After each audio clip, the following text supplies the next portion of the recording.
జై శ్రీరామ్. ఈరోజు ఎంత విశేషం అంటే మనకి వారాహి అమ్మవారి నవరాత్రులు ఎంత విశేషమో ఈరోజు ఆదివారం అమావాస్య పుష్యమి నక్షత్రం చాలా అంటే చాలా పర్వదినం అనమాట.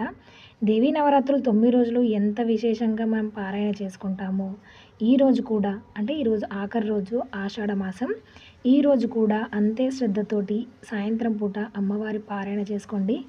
చాలా అంటే చాలా మంచి జరుగుతుంది. అండ్ నెక్స్ట్ డే నుంచి మనకి శ్రావణ మాసం ఆరంభమవుతుంది.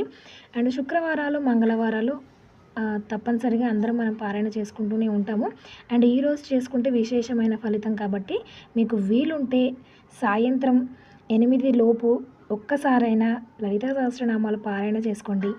అండ్ వీడియో నచ్చితే లైక్ చేయండి, మీ ఫ్రెండ్స్ అండ్ ఫ్యామిలీ మెంబర్స్కి షేర్ చేయండి. మరికొన్ని ఇలాంటి డిఫరెంట్ వీడియోస్ కోసం మా ఛానల్ని సబ్స్క్రైబ్ అవ్వండి. Thank you for watching. జై శ్రీరామ్. జై జై శ్రీరామ్.